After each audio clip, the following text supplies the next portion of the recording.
This meeting is being recorded. Hey everybody, today we're going over the transfer of property test questions and Prep Agent, and we'll do some from CompuTrainer as well. I recommend both of these programs for people who want to learn how to get their state exam. I feel like combination of both of them really gives you a wide variety of types of questions, and that you're able to have a lot of exposure to what may be on the state exam. So here we go. Real property becomes tax defaulted property immediately after real property taxes become delinquent.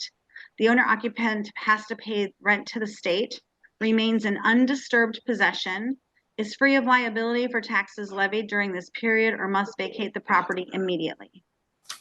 Must vacate immediately? No. Remains in undisturbed Possession. Yeah. Right. When you default on your property taxes, my dogs are going crazy because someone just left the house. Hey, enough. When somebody doesn't pay their property taxes, they cannot pay them in California for up to 5 years. Okay. And then what happens is then it would go to like a property tax sale. The reality of it is if you have a lender, the lender's not going to let it get to that point, and they're going to go ahead and pay your property taxes and increase your monthly payment, and so that your property taxes are now impounded. So they will increase your whatever. So they'll pay them for you, and then basically they'll make sure, because otherwise somebody could buy the property and property taxes take precedence over your mortgage. So literally, like, that's why people can lose properties when they own the whole property, because after 5 years, it becomes tax defaulted property, and then somebody can buy it at a tax sale. What is that, like a lien also on the property? Would that become a lien? Your property taxes become a lien in January, right, on the calendar year, and then they're paid on the fiscal calendar. Okay. They're paid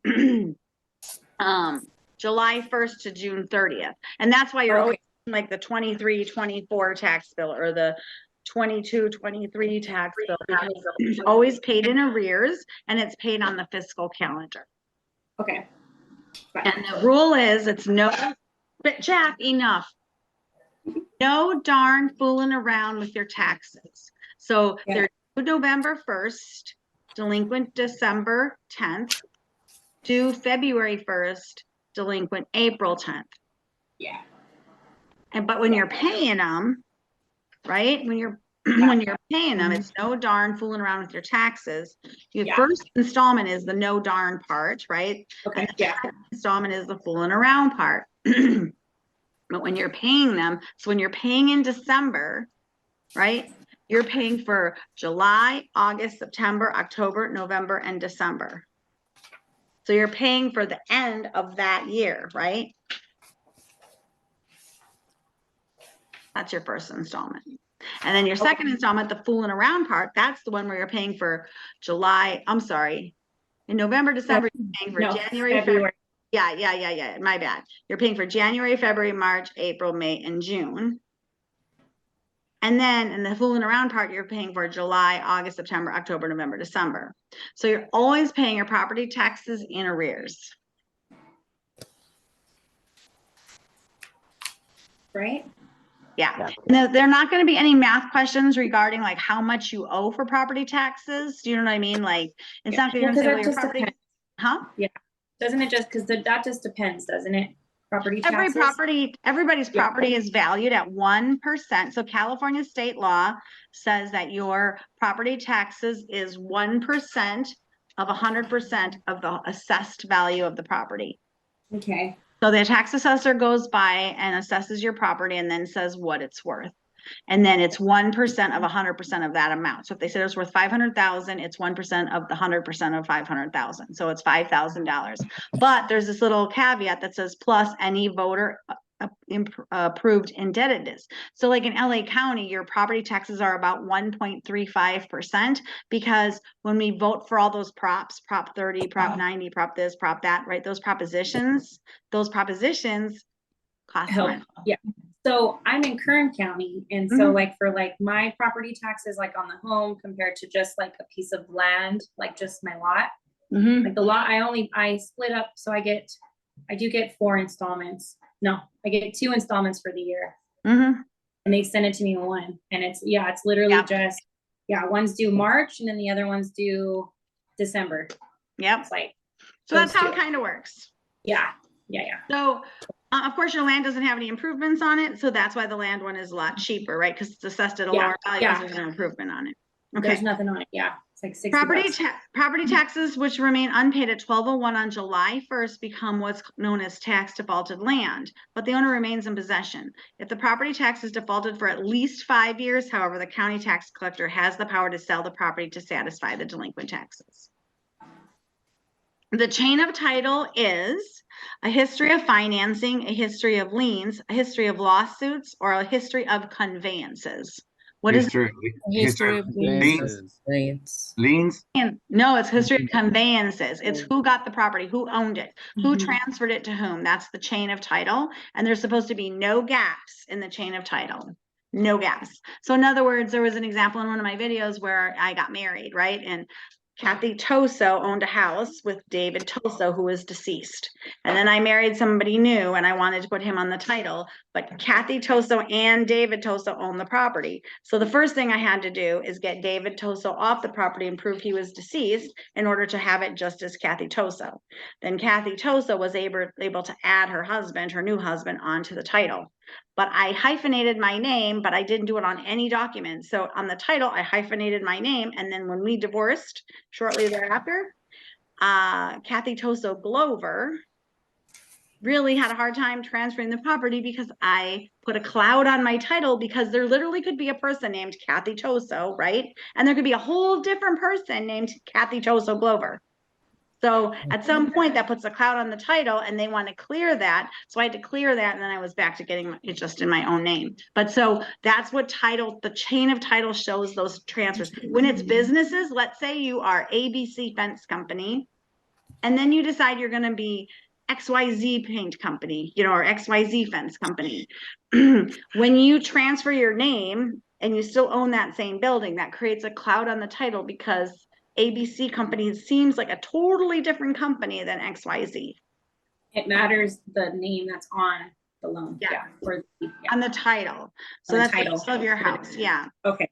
So it's a history of conveyances. It's who transferred the property to whom. That's what a chain of title is. Yeah. Okay. Okay.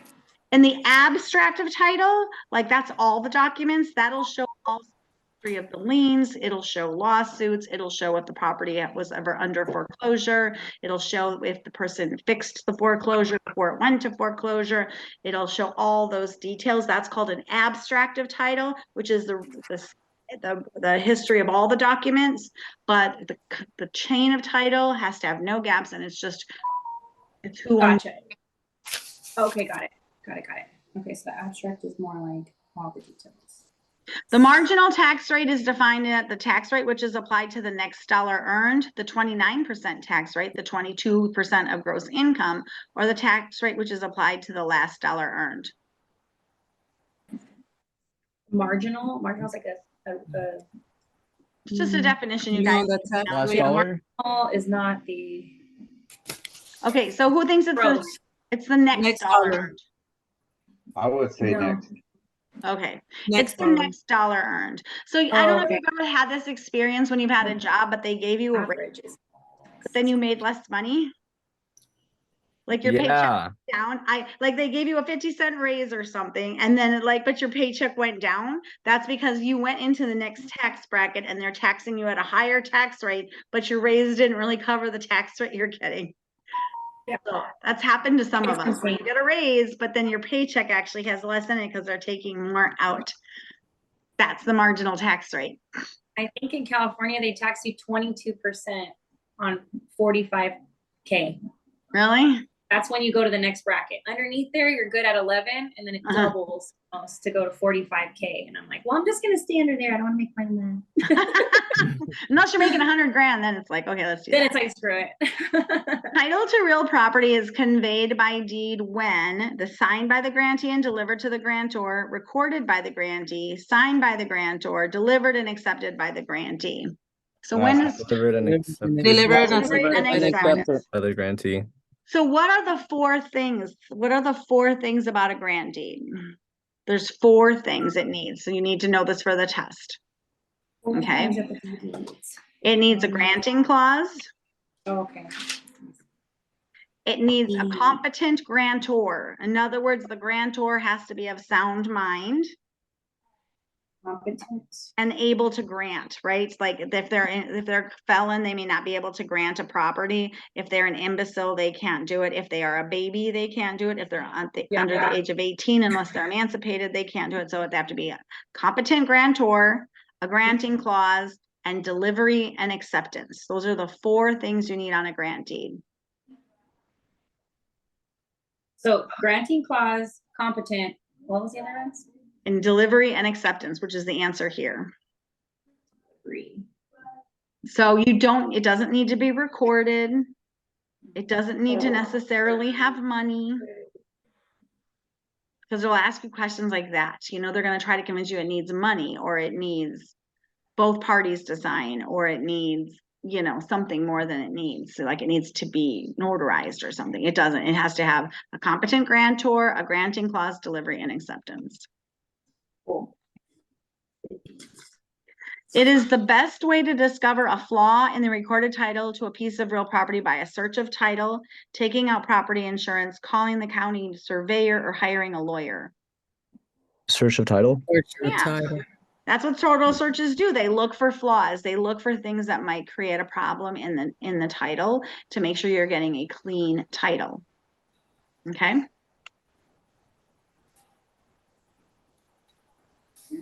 They're making sure that there are no other encumbrances such as liens or mortgages on the property, or are there any property line issues that could prevent the buyer from taking full possession. When the preliminary title report reveals the existence of an easement on the property, it indicates that the easement is an encumbrance, a tenement, a lien, or an encroachment. Encumbrance. All of these things are burdens on the title, right? These all burden the title. A lien is a money encumbrance.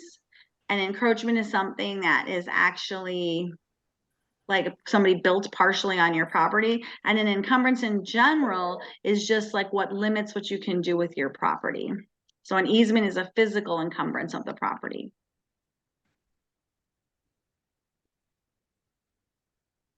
So an easement is limit the use in that they generally prohibit any kind of permanent structure on the area in question. For example, if a homeowner wants to build a swimming pool in an area of his backyard and the local sewer company has an easement for pipes running under that area, he'd have to find another location for his pool, even if it was not as desirable. So it's funny, like a lot of people tell you, like when they have, and it's when you take like these are things you need to know for the test. But like when you go out to look at someone's property and they're saying, yeah, I had a new you know, patio cover put on my patio, and I'm like, oh, is it, you know, in my estimation, it looks like it's not to permits, but I'm always gonna say it, you know, is this built to code? Oh, of course it's built to code, and they give me their story, right?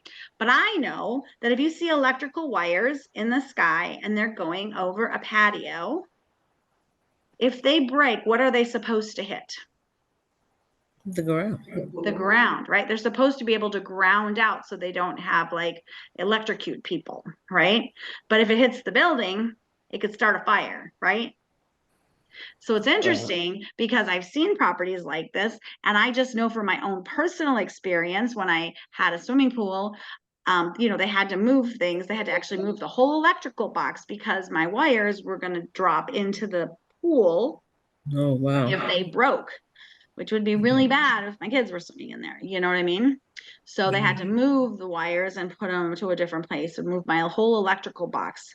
And it's kind of funny because like when you know that stuff, you know that it's not really permitted, you know? So in those situations, I let the seller think it's permitted because I'm not going to argue the point, but I will put in my own disclosure to the buyer that they should really investigate the permits because, you know. Yeah. For your safety. Earthquake fault maps are used for disclosure purposes, are produced by the California State Geologist, the police department, surveyors, or the California Environmental Agency. Surveyors. Geologist. Okay, I don't know the answer to this one. I know it's not surveyors, and I know because surveyors survey property to tell you where property lines are and stuff. They're not the ones who tell you where geological things are. Either A or D. I think it's D. Oh, you guys are right and I was wrong. Dang it. I do get them wrong sometimes. Okay, the geologist does it. Good to know. The California State Geologist provides technical information and advice to the governor, state agencies, and professional community, and the public on all issues pertaining to the California geology, geologic hazards, engineering geology, and the state's mineral resources. Good to know. I'll never get that wrong again, by the way. Mr. Rackman, who owns an apartment building and no other real property, sustained a $30,000 operational loss for the last tax year. For income tax purposes, he can deduct the full amount from his ordinary income, use the loft to offset any property gain, capital gain, deduct $5,000 per year on his tax return for 5 years, deduct 1/2 of the loss from his income. Use the loss to offset any capital gain. Yes. Capital gain. So if he has capital gains on some years, this would offset his capital gains. If the owner of an apartment building suffered an operational loss, the loss may offset any capital gains of an increase in value to the building.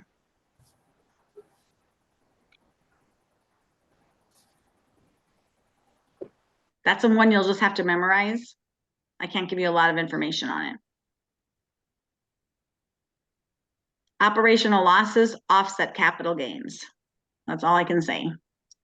The purchaser obtains financing from a local savings association to purchase a condo. In this situation, which of these best describes the purchaser? A mortgagor, a vendor, a lessor, or a grantor?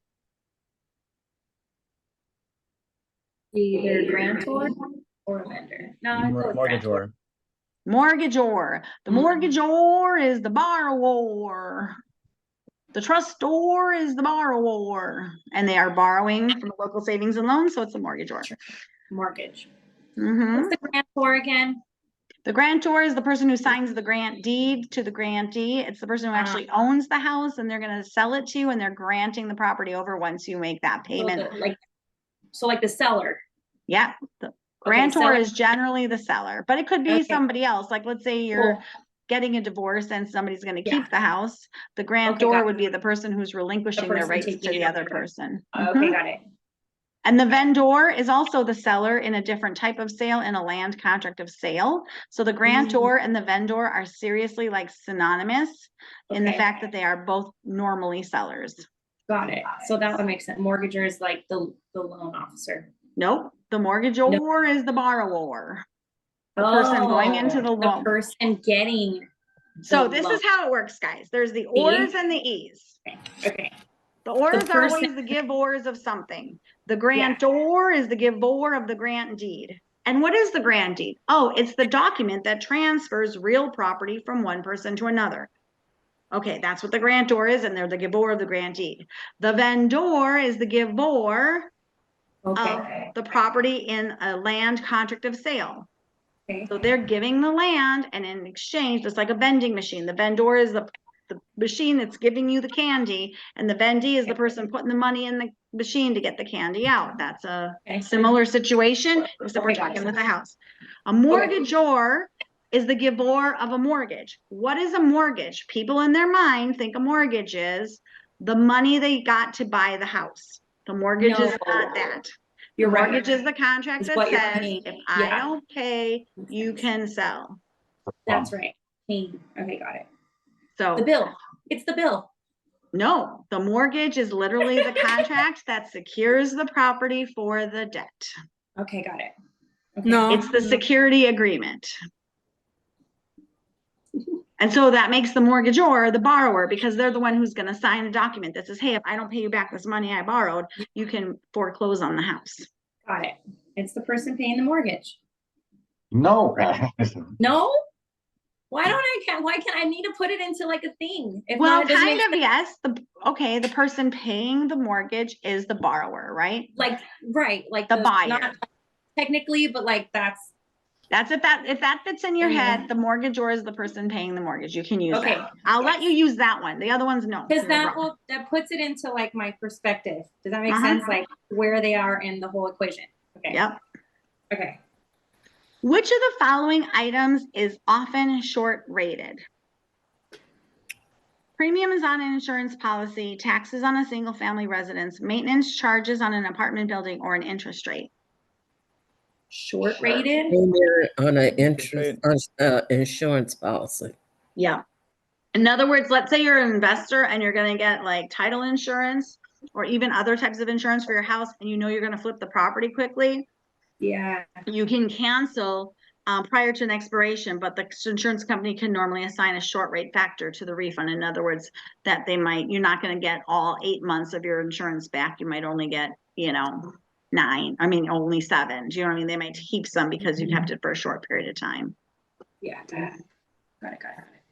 Which of the following is not subject to taxation? A boat, income, patents and trademarks, or a house? Patent and trademark. Marks. Intangible personal property is not subject to taxation.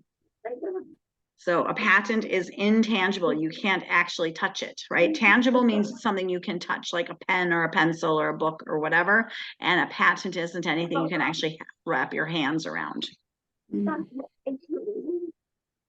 What is the opposite of alienation? Acquisition, hypothecation, subrogation, or subordination. These are all definitions you should know. So we're going to go over all of them. What's the opposite of alienation? Acquisition. Good job. Alienation means to give away, convey, whatever. Acquisition would be acquiring it, buying it, taking it, whatever. What's hypothecation? Does anybody know what hypothecation is? I think that was the same as alienation, but I don't remember why. Oh my God, I am going crazy. My dogs are just weird tonight. Hey, baby. Say hi. Say hi to Tara. Hi, Tara. Hi. That's Hi, my baby girl. How are you? Good. How are you? Isn't she a cutie Good. cutie? Oh my You're God. definitely not a Angie was baby in our class anymore. when you were like a baby, just about. Yes, Yep. I was gonna. It's Well- funny. All right. Good night, baby. Hi. Love Good night. you. My camera's not on, but bye, Aria. Oh, Michael John was on there too. Okay, so hypothecation is when you give property for security. In other words, when you get a car and then you have a car payment, you sign a document giving the car as security for the debt. That's why they can repo it, right? Hypothecation is that. It's giving property for security for a debt. So like when you go buy 12 rooms of furniture at Ashley Furniture and you sign that long contract, and then if you don't make the payments, they can come and repo the furniture, that's hypothecation. So it's when you give property for security for a debt. That's Got it. Subrogation is something that happens when an insurance company, let's say you have an auto accident and you settle with your insurance company for $10,000. The insurance company has the right to go to the person that created the accident and see if they can get their money back from them. So they'll settle with you, but then they have the right to go in and see if they can get money back from the person's, like the other person's insurance company, if that makes sense. Okay. And subordination is when you subordinate a loan to another person. In other words, let's say somebody's buying my land on a land contract of sale. They don't have money, they don't have cash to pay for it. So they're just making monthly payments for 5 years to buy my land. But then they decide in year 3 that they want to build on the land.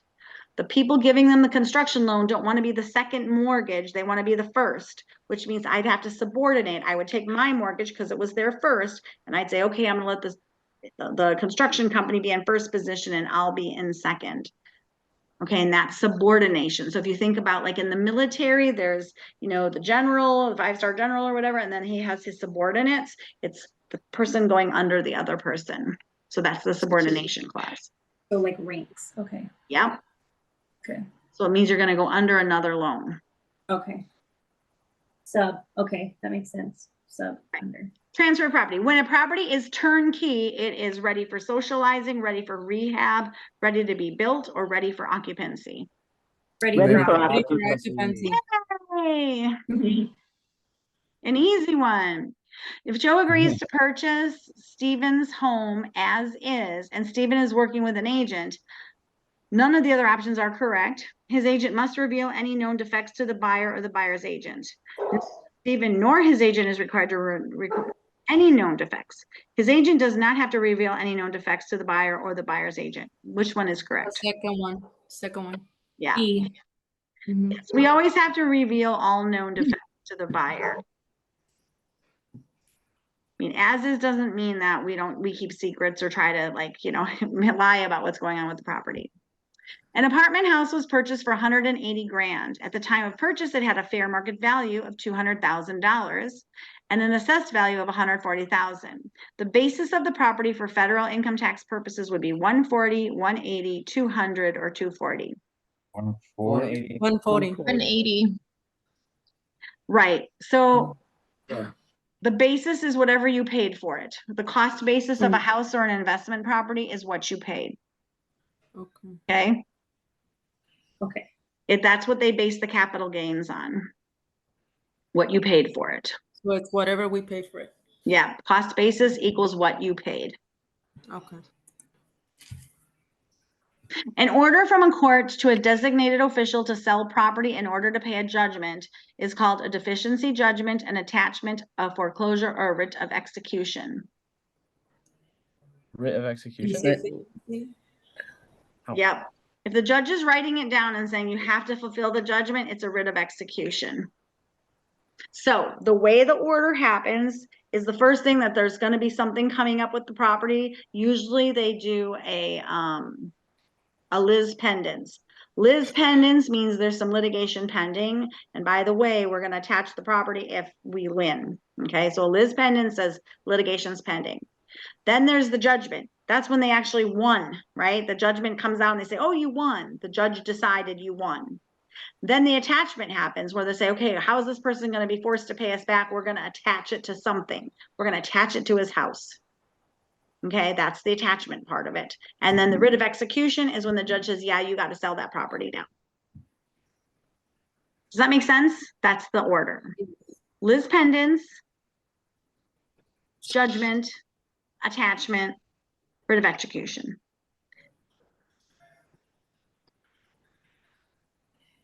A grantor does not wish to convey certain property rights.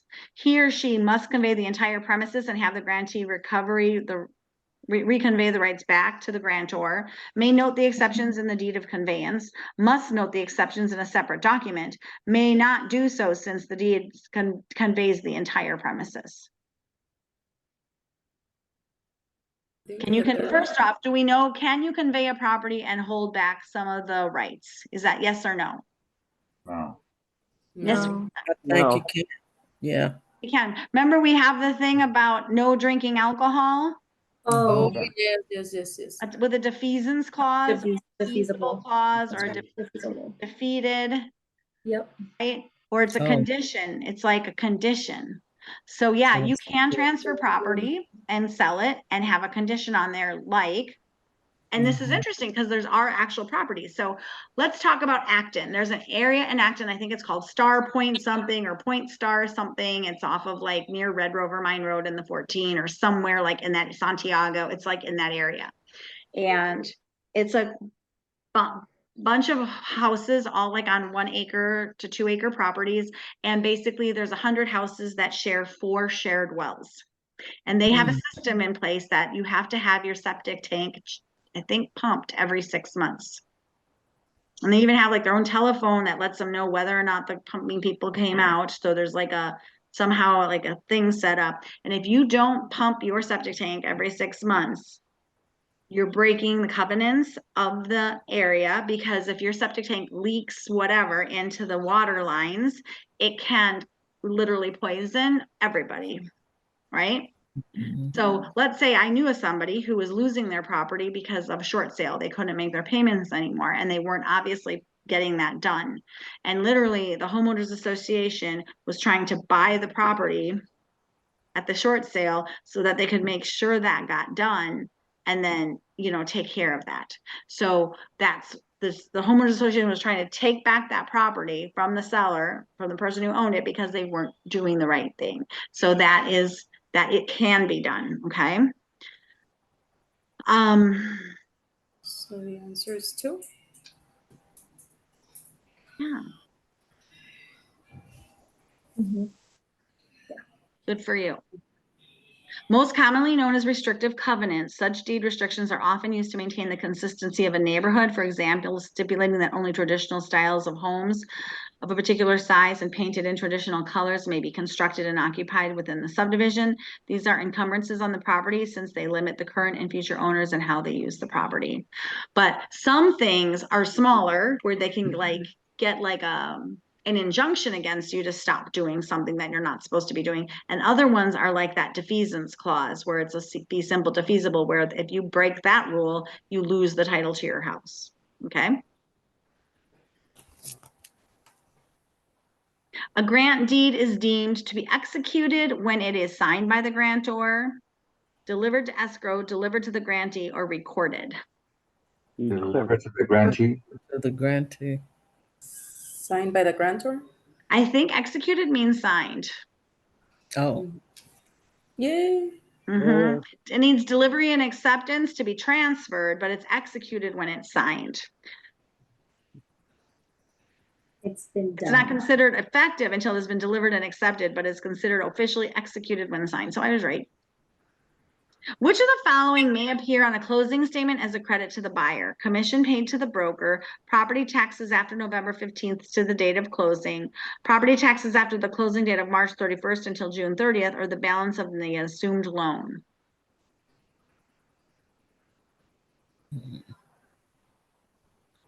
property The tax. third one?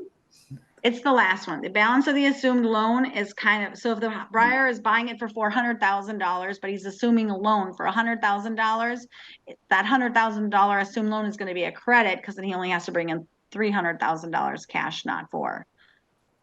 Okay.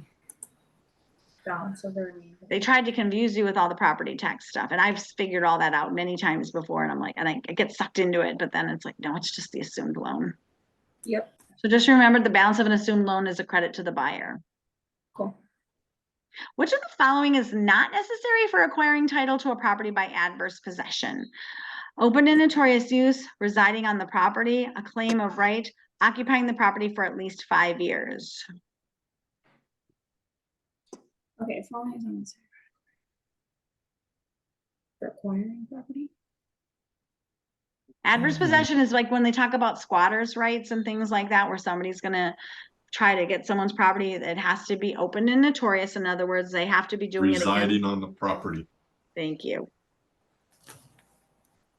They don't have to reside on the property. Occupancy and residency are not necessarily the same thing. A claim of right or a color of title means that the occupier must have some sort of evidence, though not a clear title, that he or she has a right to the property. The occupier must prove possession of the land, which does not need to be full residence, and they have to pay property taxes to be awarded the property via adverse possession. So residing on the property is not the same as occupying. You want to know that. The title to real estate passes when a valid deed is executed and mailed, filed and microfilmed, delivered and accepted. I have actually half the people here don't even know what microfilmed is. Delivered and accepted and signed and recorded. Number 3. Signed And accepted. Good job. When an escrow agent holds the buyer's deposit money because of a dispute between the buyer and the seller, the escrow agent can release the funds in which of the following circumstances?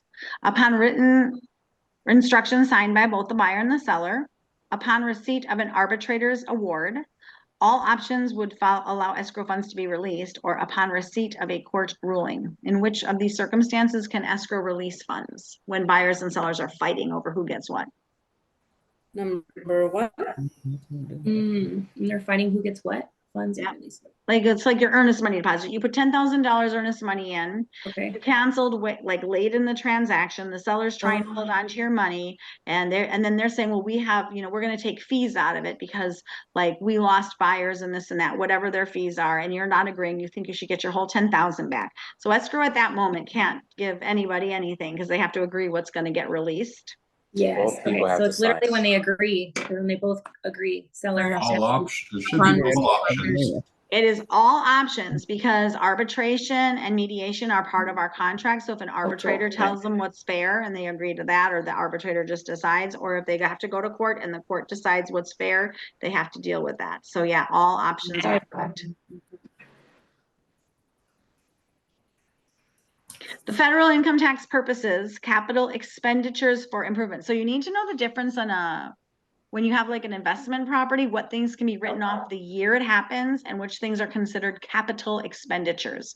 Capital expenditures in general improve a property. So if you're putting up a fence, replacing the AC unit, putting on a new roof, those add value to the property, right? Because a house with a new roof is more valuable than one with an old roof, right?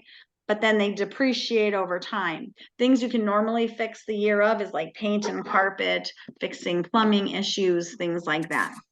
So for federal income tax purposes, capital expenditures for improvements are deducted in the full as expenses that year, are added to the cost basis of the property and depreciated, cannot be depreciated over the remaining life of improvements, or subtracted from the cost basis of the property. I think it's two.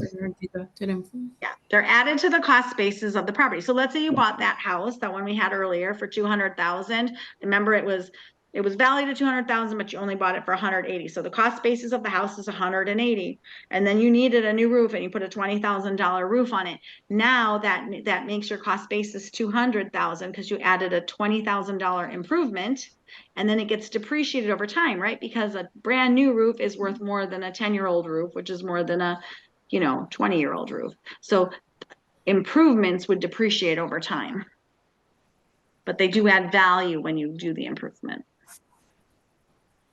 if that makes sense.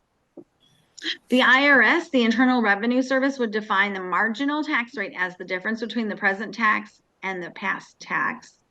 The tax rate for your in-state income taxes, the tax rate which is used for the next dollar of taxable income, or none of these options are correct. The third one. Yes, it's the next dollar earned. We're gonna do one more, and then we're gonna switch over to prep agent. To be recorded, a deed must be filed with a seal, a California tax and transfer report, a preliminary change of ownership report, the signature of the grantee. The signature. Huh? The signature. Of the grantee. Grantees, the people that receive the grantee, do not sign the grantee. Only the grantor signs it. California tax. I believe it's a Change of seal. ownership report?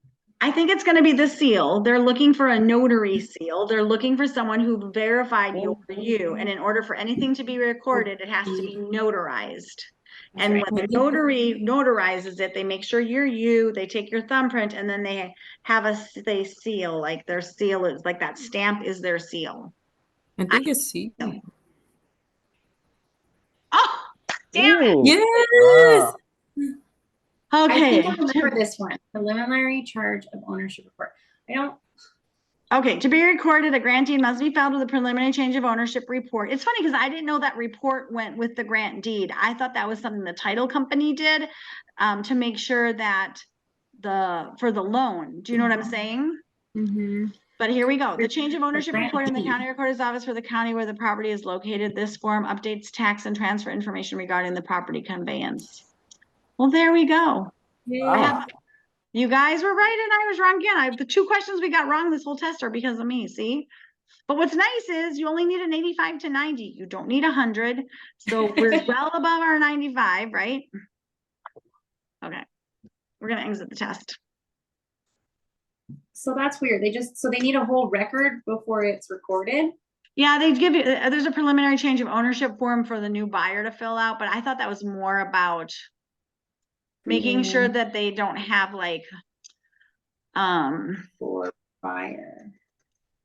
That is weird. gosh, I can't think of the proper, okay, let's go to the other one. Like a just a list of things to make sure there's nothing wrong with the. No, the Right. preliminary change of ownership form is just about the person, making sure you don't have like judgments against you and things like that.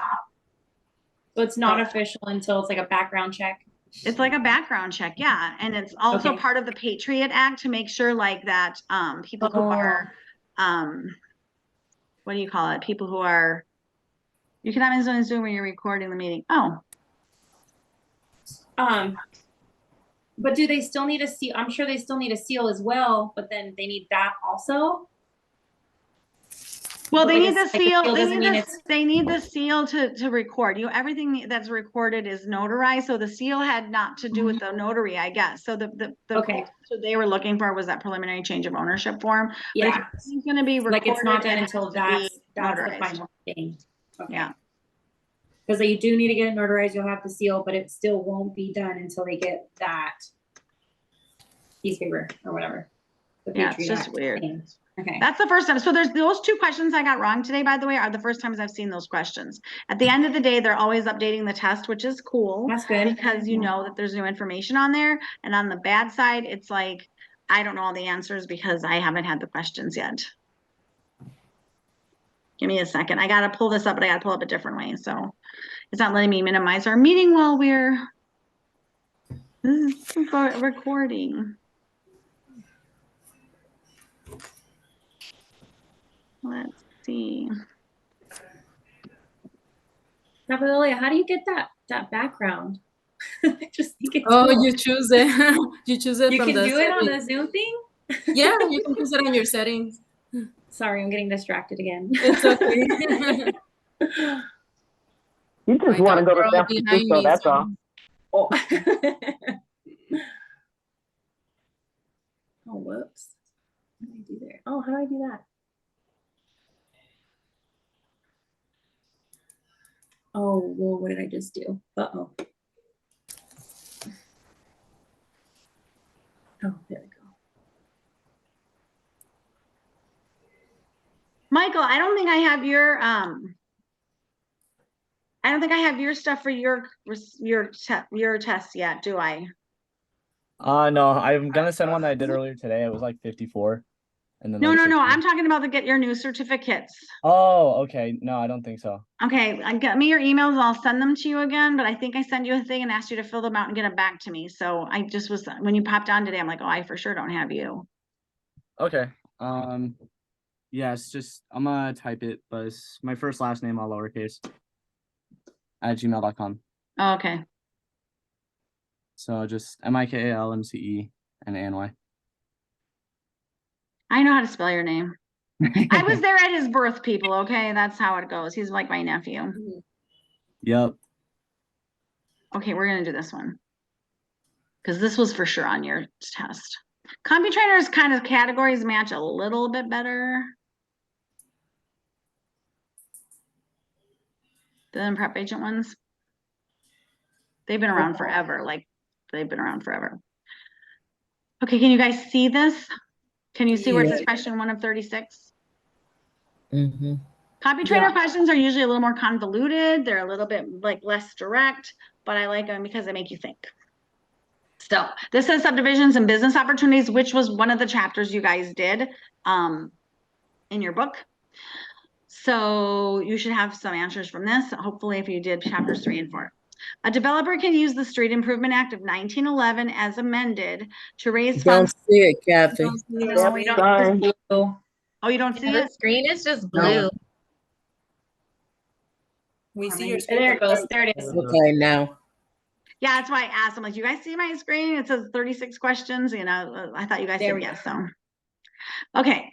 A developer can use the Street Improvement Act of 1911 as amended to raise funds for all of the following purposes, except to purchase the land for a subdivision, to provide for drainage, to construct sewers, or to develop off-site improvements. Offsite improvement. Offside. Offsite, What's because everything else seems like it's together. It's the only one that seems oddball. I think this is wrong though. Yeah, it's to purchase land. Off-site Okay. improvements.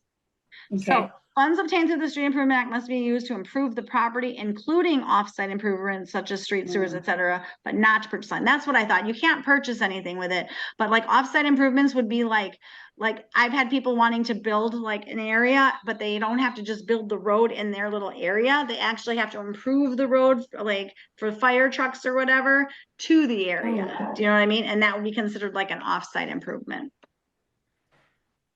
Community purchase apartment projects. Oh, I'm sorry. Did somebody have a question? Oh, it's okay. No, so it was like, so purchase lands for, so they couldn't like You They can can't do anything to purchase it, improve, but yeah. purchase land. Okay, The Street Improvement Act is for improvements, not purchasing land. got it. Okay, makes sense. Community apartment projects and condominiums come with the subdivision provisions of the California real estate law when they contain how many units? 1 or more, 5 or more, 3 or more, 2 or more. I think Yeah. it's 5 5. or more. Huh? 5. 3 or 5 more. or more. It's 5. 5. Okay, So 1 to 4 family is considered single family residence. FHA will give you a loan as if you're buying your own house if you're going to live in 1 of 4 units. But 5 or more all of a sudden becomes a subdivision. And this word subdivision is here. So the magic number for subdivision is 5. 5 or more, okay. Where there are local minimum housing standards, builders must comply with local housing codes, comply with federal housing specifications, comply with the more stringent of the 2 laws in A and B, or observe neither laws in neither A nor B. Safe. C. Yeah. The minimum standards is the minimum, and you always have to go with the most stringent one. Whatever, if there's a local one or a community one that's a stronger one, you have to go with that one. The Uniform Commercial Code Division 6, which pertains to bulk sales transfers of business goods, exists primarily for the protection of buyers, sellers, creditors, or silent partners. Creditors. Sellers. commercial code. It's creditors. Oh, it is creditors. My bad. I grabbed the wrong one. Yeah. Commercial code. Okay. It is for the creditor. So the bulk commercial code says, hey, if somebody's selling up their business, it's letting the creditors know that the business is for sale. And the creditors need to know because sometimes they're leasing like equipment to the person who is selling it, or sometimes that person bought equipment that they're making payments on. And the creditors need to know because first off, they might not lease the same equipment to the new buyer because they might not have very good credit, right? And they don't want to lease it to the new person or allow the new person to buy it on credit. So I thought it was more to protect the buyers, but it's actually to protect the creditors.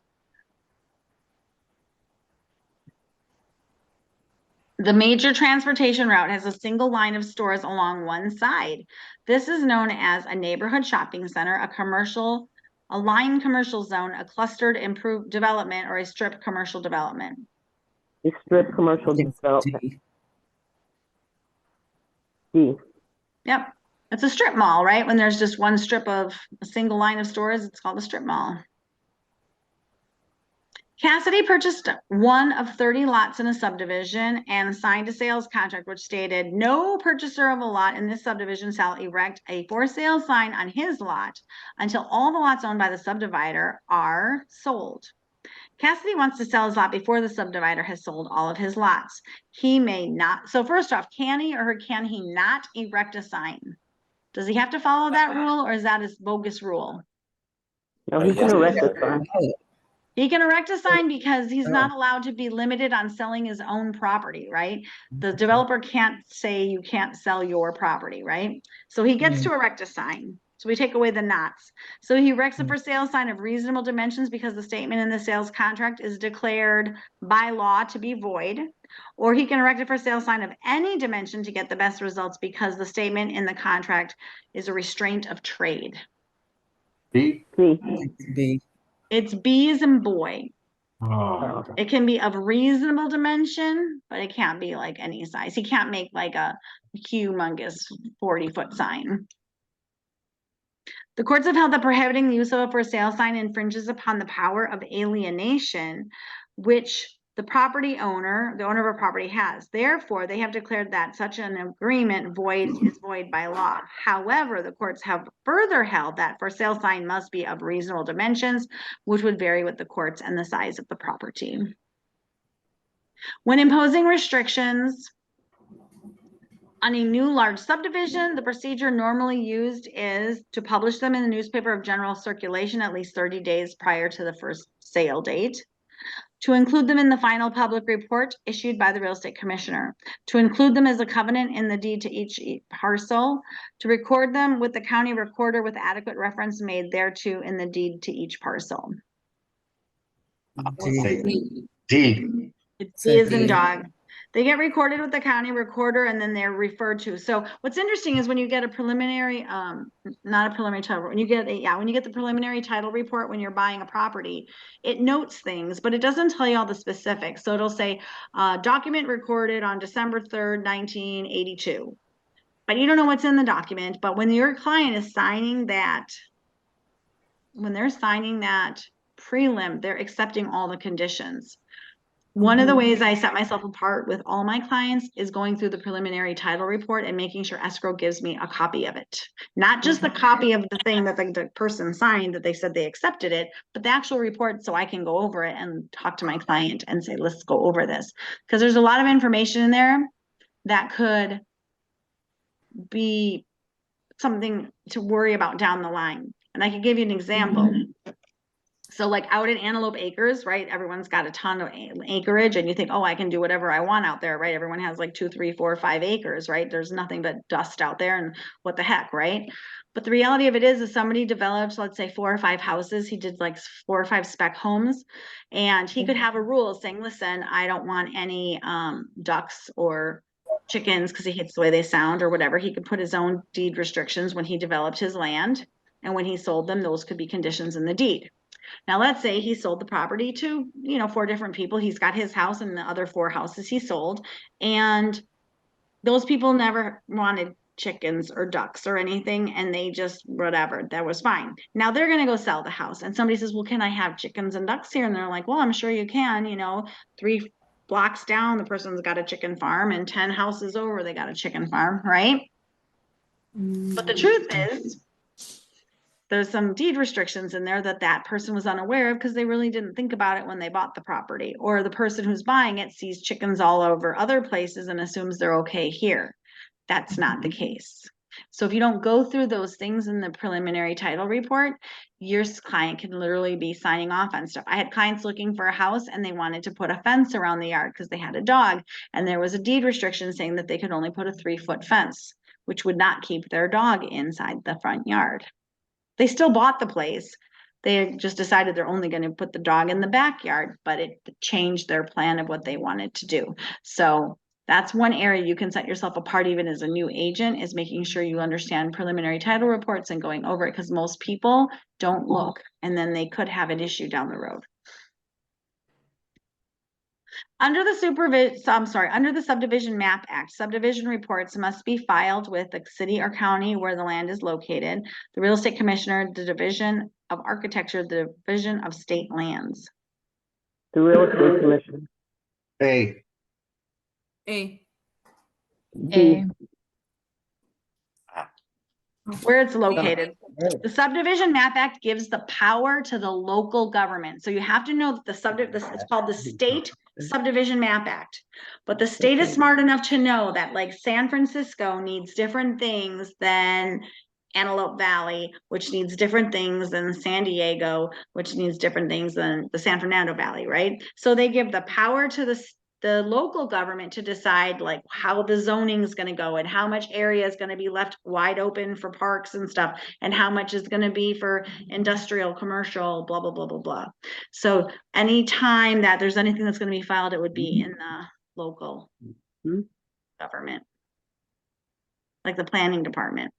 Mr. Jones, in order to comply with the regulations of the state housing law, should seek the issuance of a building permit from the local building department, the nearest office of the Department of Housing and Community Development, the California Bureau of Real Estate, the California Department of Urban Renewal. I would say, It's the local building department. Once again, who's in charge of letting you build in your little neighborhood? It's your local building department, and they're going to tell you what you can and can't build and where you can and can't build. The state housing law sets minimum standards. However, all building permits are issued from the local building department, be it city or county. In the city or county, compliance with the State Housing Act is actually enforced by the city engineer, police department, the city planning commission, or the building inspector. Building inspector. Yeah, this building inspector goes out and makes sure that you're complying with the laws, right? There's minimum laws to how many, how many inches things are supposed to be apart and how many screws need to be used and whatever, and the building inspector goes out there and makes sure you're doing it. I better remember this one. I just guessed. Oh, good for you. Basic regulation of the housing and construction industries is accompanied by state law, local building codes, the state contractor's license law, or all of the above.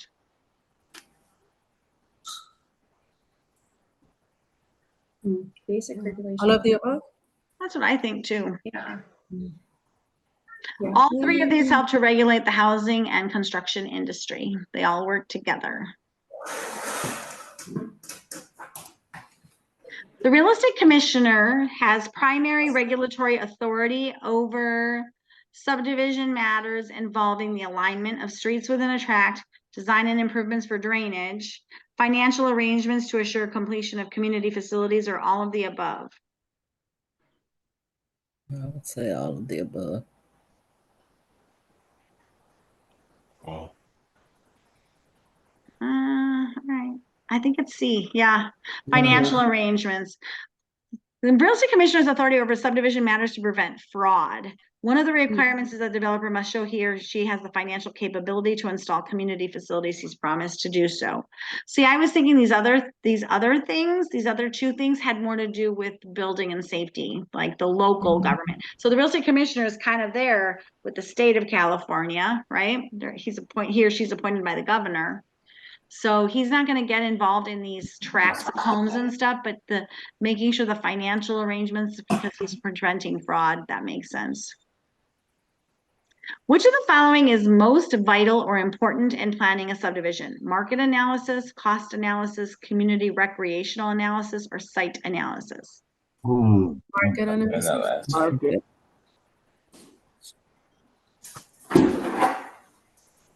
market, analysis. market analysis, I would say. That's a guess.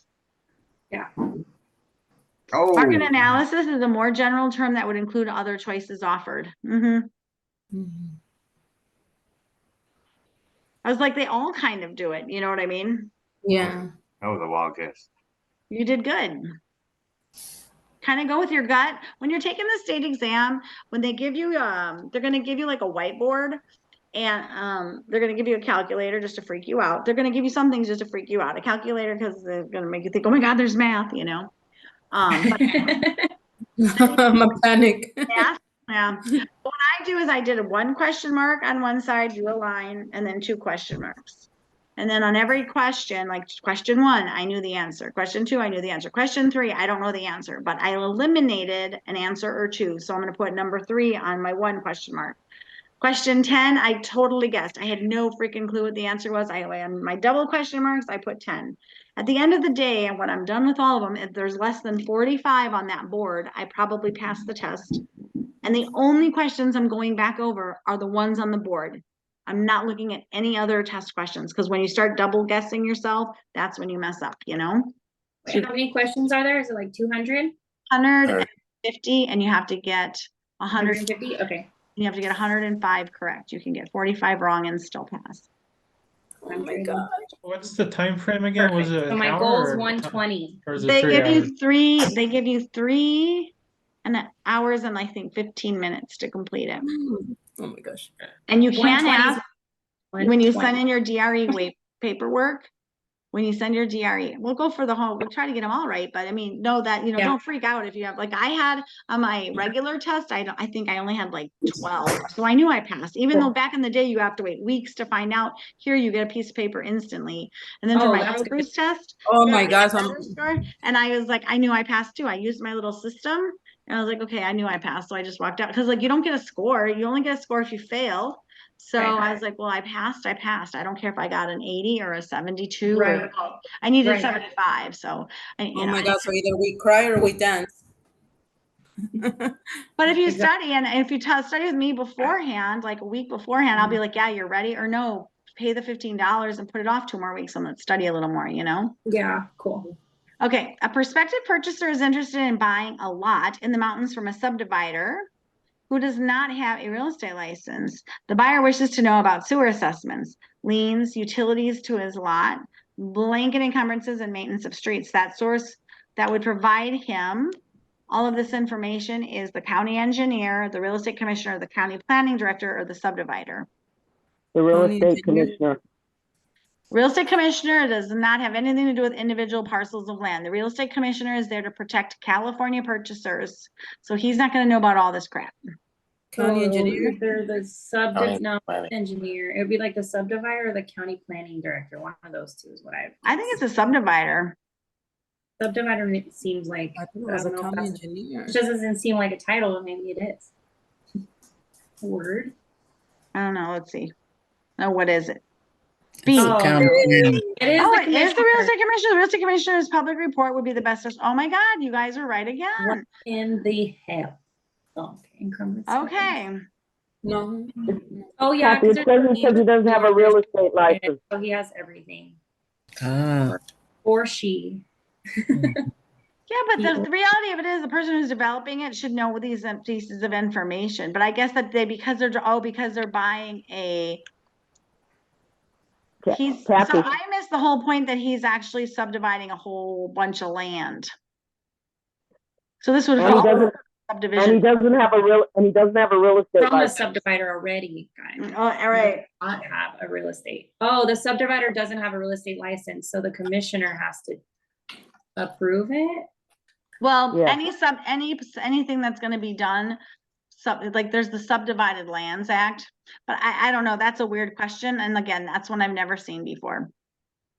If a person buys a property in California land project and then changes his mind, he can obtain a refund of his money without a specific reason for 3 days, 5 days, 10 days, or 14 days. 14 days. Yep. A land project is a special type of California subdivision in which the buyer has 14 days to rescind there's 14-day rescission period. To whom must a subdivider give a copy of the commissioner's public report? Anyone who intends to purchase one or more lots, any person at any time upon request, only purchasers of lots just before they sign the purchase contract, or only their salespeople. Any person at any time. Yep, it's any person, anytime. The Commissioner's public report is supposed to be given to anyone, anytime, whenever they request it.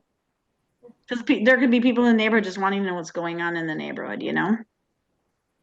The Commissioner's final public report on a residential development would include all of the following except assurances that the developer has fully met the requirements of the Subdivided Lands Act, assurances that the financial arrangements have been made to provide any community improvements, assurances that the developer is not charging an excessive price for the properties, assurances that the developer has established the means to satisfy any warranties made to the purchasers. Which one of these does the real estate commissioner not care about? C. He does not care about the price. If the subdivider wants to pay $1 million, charge $1 million, he can charge whatever he wants to charge. People want to pay $1 million, they will. If they don't, they don't. Negative declarations are part of the California Environmental Quality Act. With regard to negative declarations, which of the following statements is not correct? Development applicants generally prefer negative declarations. Negative declarations are affidavits collected from nearby property owners documenting their concerns. Negative declarations are typically issued by governmental authority after an initial review period. A negative declaration is that there is no perceived or anticipated negative environmental impact from the proposed project.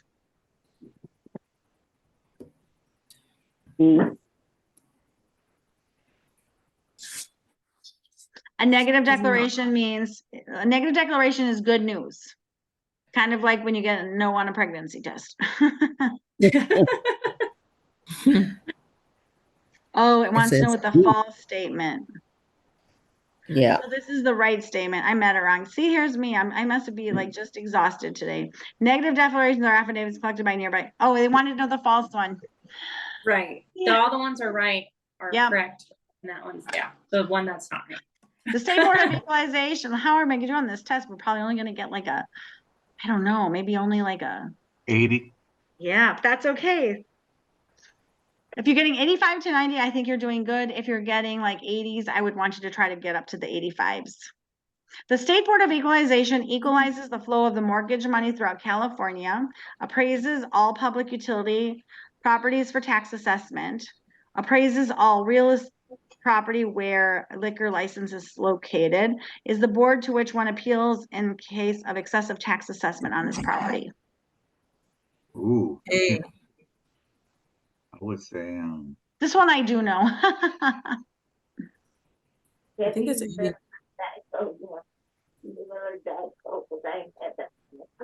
What is it for taxes? Okay. They appraise all public utility properties for tax assessment. When you guys pay state sales tax, that gets paid to the State Board of Equalization. Do you know what I mean? So when you're paying your sales tax, like on all the junk you buy, and then the vendor that sold you the stuff is collecting that money, they pay that to the State Board of Equalization. And then the other thing they do is they appraise all public utility properties for tax assessment. Okay. Subdivision Map Act requires delivery of a copy of the Real Estate Commissioner's public report to all prospective purchasers, the subdivider to prepare a tentative map and file it with the city or county, insertion of release clauses in all blanket mortgages covering subdivided property, a submission of proposed sales contracts for subdivision lots that a local governing agency has approved. Dave? I think it's D. It's B, the subdivider to prepare a tentative map and file it with, the Subdivision Map Act allows the local authorities to control the physical aspects of the subdivision. This is done by means of a map. The delivery of the commission's public report is to prospective purchasers, release clauses, and the approval of the proposed sales contracts are required by the Subdivided Lands Act. Oh, instead of the Subdivision Map Act. All right. What the? Subdivision. We should I take need to this find- test again next week, hey? You guys will Okay. take it again and do a Yes, better job please. than me. Enforcement of sanitation requirements in connection with the sewage disposal from subdivisions is usually the responsibility of the local health officer, plumbing inspector, building inspector, or public works director. Health official. Public Works. Nope, health officer. Oh, The local Well, health officer takes care of sanitation. sewage. What? I didn't hear it, sorry. All of the following are sufficient to convey an interest in real property except an agreement of sale, a bill of sale, a lease, or a deed. bill of lease. A bill of sale. Bill of A sale. bill of sale transfers personal Oh, property. An agreement of sale, a lease, and a deed can transfer real property, but a bill of sale transfers personal property. That's what you get when you get a receipt at the grocery store. It's your bill of sale. True. When a new subdivision is sold to the public, the commissioner's public report often requires that purchase monies be impounded because the subdivision is subject to a blanket encumbrance, which does not contain an unconditional release clause. The impounding provisions under these circumstances are primarily for the benefit of the lender of the subordinated loan on the land, the purchaser of the lot in the subdivision, the subdivider, or the holder of the blanket encumbrance. I think it's D. D. I think it's C, because the commissioner's job is to protect the buyers. Mm. I'm gonna guess B, but if I'm wrong, don't be mad. I was right. So the commissioner's primary responsibility is to protect California purchasers, not the people holding the loans and not those subdividers, but the people who are buying it. So that's just a general idea. If they ask a question about who's protected, it's generally the purchaser. Purchaser, commissioner. The purchaser of the lot would benefit from the impounding of the money he pays for the purchase of the property until the blanket encumbrance is paid off. Otherwise, an unethical subdivider might spend that money without delivering it clear title to the purchaser of the property. Which of the following must be given by the seller of a condo to the buyer? The CC&Rs, the bylaws, a copy of the most recent financial statement, or all of the above? I'll say all of the All above. the All the above. Yep. The CC&Rs are the conditions, covenants, and restrictions. Those are those little rules, like you can't hang your panties out on the line. You know, you can't leave park your bike on the patio. You can't have bird feeders on your patio, you know, that kind of stuff. Those are the CC&Rs. The bylaws are like how their HOA is set up and like how they like elect the president of the HOA and all that stuff. And then the financial statement just shows that there's like it looks like if they're trying to save money for a new roof because the roof is starting to age out, you need to know that they have money for the new roof, because if they don't, then they're going to put an assessment to all the people who have a condo to pay for the new roof. Okay. In a condominium complex, the sidewalk would be part of the common area, at least 4 feet wide, made of asphalt, or owned as a fee simple estate. Part of the common. Area. Part of the common area, correct. California's disclosure requirements for energy conservation include a provision, that buyers of newly built homes must receive a disclosure concerning the type of windows installed, the thickness of the walls, the R value of insulation, or the asphalt roof shingles. See. You guys saying C? Yeah. Buyers must be told the R value of insulation used in construction of newly built homes. Who is usually responsible for assuring the availability of paved streets, utilities, curbs, and gutters in a new subdivision? The developer, the city or county planning office, the bonding companies serving the developer, or improvement districts formed by the lot purchasers? E. B. A.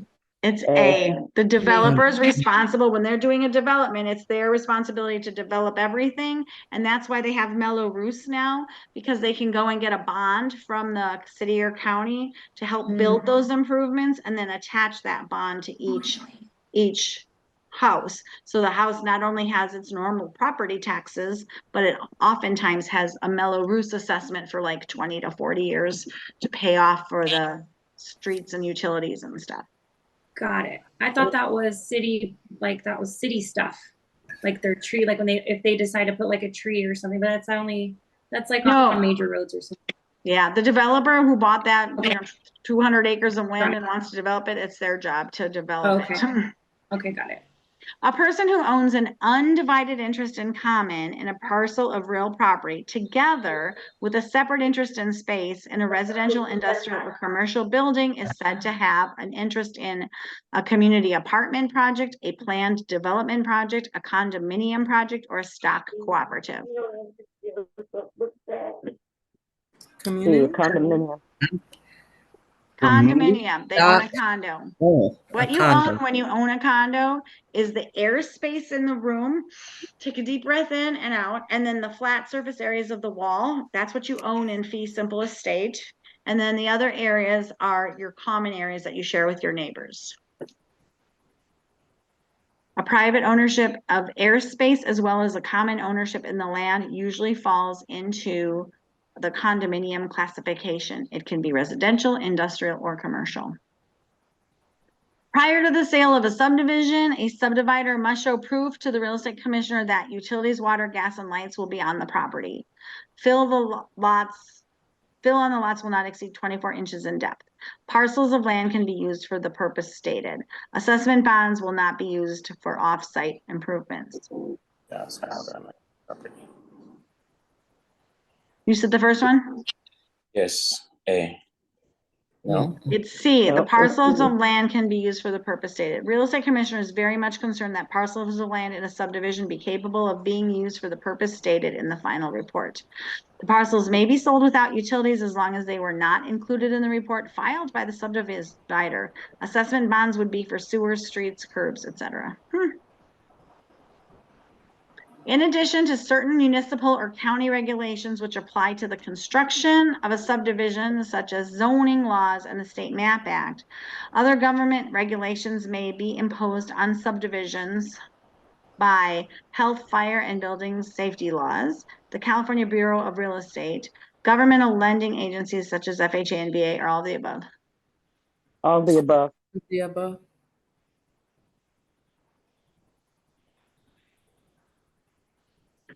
Building safety law.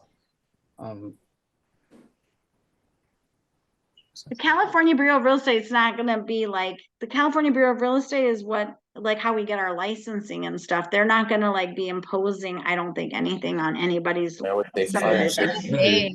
Health, fire, and building. Yeah. That's what I think. Because we got the FHA and VA, those are just government insured loans, so they're not going to be imposing anything. They may or not decide to lend on a property built in your neighborhood for whatever reason, because it doesn't meet some of their criteria. But yeah, it All of is the D. above? All three choices can impose additional regulations which apply to the construction of a subdivision. That is crazy to me. Yeah. Did you guys know this answer? I did. I didn't. You Yes. did? I guess. Yeah, I did too. Did you guys like get that question before, or you just automatically knew it? 'Cause I honestly I just guessed. I I was just gonna guessed. say, and like, you guys so good because I can't believe that. That would just not make sense to me. Okay. If the following events occurred after the real estate commissioner, so we're gonna have to take this again. If the Yeah. following events occurred after the real estate commissioner issued his final report on Green Acre subdivision located in California, which one would be a material change in the subdivision as originally filed? So there's a material change, you have to do something, right? The signing of a listing agreement with a real estate brokerage firm. I don't think that's a material change. Selling separate lots to a building contractor, increasing the basic sizes of the lots, or all of the above. See, In the basic size of the lot. See, It's just increasing the basic size of the lots. They're not gonna care that you have a real estate brokerage,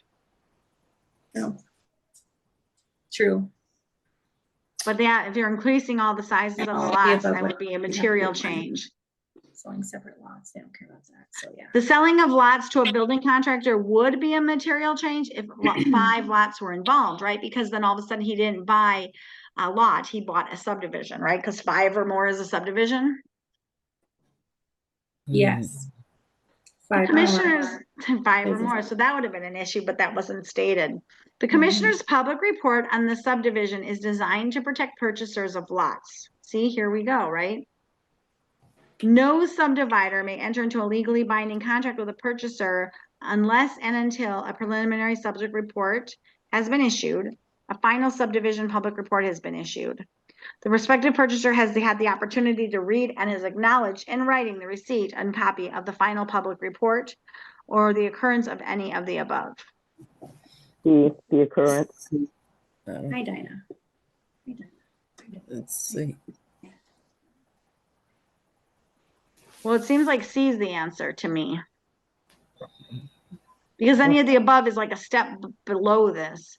The purchaser has had the opportunity to read and acknowledge in writing the receipt of the copy of the final public report, which means the preliminary report has already been issued and the final report has already been issued. So any of the above means any one of these things can happen, but this one has to happen. They have to read it. So, yeah, this is all, I'm gonna have to get on this one, the subdivision thing. This It's one seems great. super quick. I think Yes. it's all in It's a chapter, little a lot of hard. this is in chapter 4, but the questions yeah. aren't. Like, it's weird that book doesn't, like, it's weird because like I said, Well- they changed the questions a lot. Yeah. I just From gotta what go- chapter is this, Kathy? There should be It's chapter 4. 4, I think. I have to review it because this seems hard for me. Did you guys do it? Did you I guys think this watch is- the video? Not as much as 1 and 2, but Yeah. Yeah. I watched 1 and 2 like 3 times and not this one. this one just seems a little bit more technical, like with all. For me, to be honest, I'm like guessing on most of them. Yeah. Well, we got to read chapters 3 and 4, and then this week you're supposed to do 5 and 6. Okay. So, 3, 4, which of the 5. following items would not be included in the bill of sale transferring a retail merchandising business? An inventory of stock, assignment of the leasehold, the trade name, or the list of fixtures and equipment? The assignment of the leasehold. The trade name. List of fixture and equipment? Yeah. So I was thinking that this, okay, so my thought was this, and this could be because I remember things wrong, but the inventory of the stock, like the stock is like if you're buying a business and there's 300 widgets of this kind and 2,000 widgets of another kind, that's not going to be on the bill of sale. It's going to be like a line item, like inventory, but it's not going to be like, Right. but I I don't think I know. read that. I think I read that. Yeah, but like maybe I'm thinking of it wrong the way the question's asked.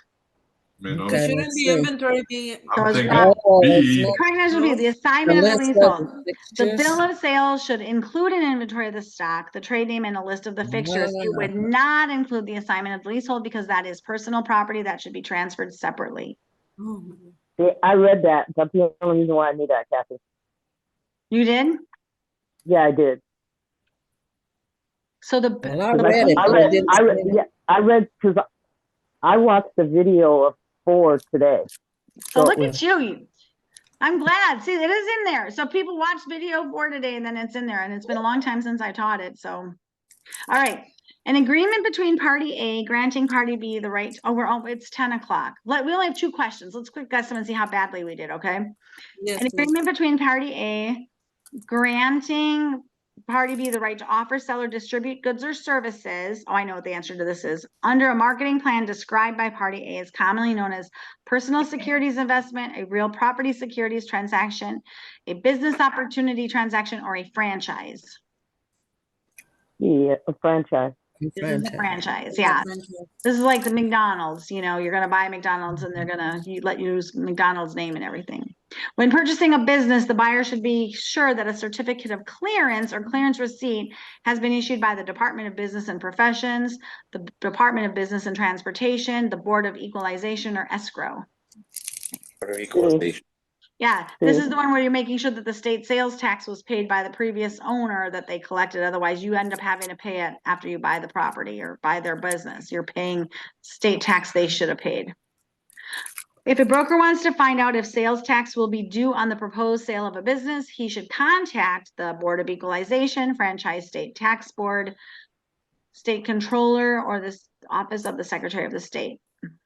A, Franchise tax board? that's because you're always talking about Franchise, this. yeah, franchise tax board. B too. Oh. I thought it was Oh, A. no, oh, The State Board of It is- Equalization. this- Your Good. state, Yeah. your state sales Yeah. tax goes to the State Board of Equalization. Franchise is federal, right? Oh, franchise is federal. So we only got a 72, which is a really bad score for me. So I would say we didn't do well on this category and we'd have to take it again to get our 85. That would be our goal. Okay. Okay. I go over this one. Take and do better than me. This one's, yeah. This one's technical. Yeah. Yeah. But I think it also, like Angela said that she read the, Chapter 4? she saw the video today for chapter 4 and a lot of it is on there. So you knew some of these Oh, answers okay. I didn't. So Like in the class video, like the ones where you're, like when you did the class? Okay. Yeah, those yeah. videos are in there. Yeah. I'll listen to Reading that. chapter 4. Okay. All right, guys. So we'll see you next week. Thank you, Kathy. Be Thank you, well. Kathy. Thank you, Thank Kathy. Your you. scores on either these tests, I think you guys should really focus on this one, this subdivisions and business opportunities one, because this is one we struggled on. The other one we kind of kicked butt on. So, Yeah. all right, peace out, Josh. And this week you're going to read chapters and watch videos for chapters 5 and 6. So 5 and 6 this week, and we'll do questions regarding that. I think 5 and 6 is what? Is that contracts? No. Financing. Oh, it's financing. Oh, Oh yeah, financing is fun. I like it. I was like, that was gonna be easy. So we're gonna do financing. Okay, cool. Have a good week, everyone. Everybody have a great week. Thanks for coming. And like, by the way, Thank text me if you don't have your certs yet, and let's get you on the board to get your stuff together so we can send it out. I'd like to have all you guys have your stuff sent out in the next week or so to the DRE, so the countdown begins. I'm ready. Chips and Yeah. salsa. All right. Am I good, Kathy? Everything is sent in? I don't think you sent me your paperwork, did you, Jarita? Yeah, I did. The one page I asked for you sent me, because I think I asked for it. Yeah, I did.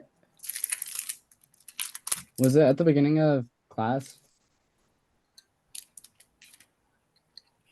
Who's eating chips and salsa still?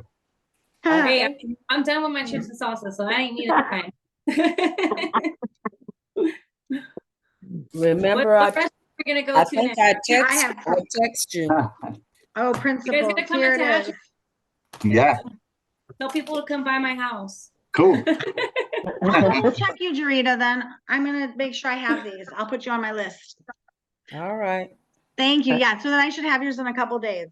All right. Thank you you guys. guys. Thanks for Bye. listening. Bye-bye. Bye.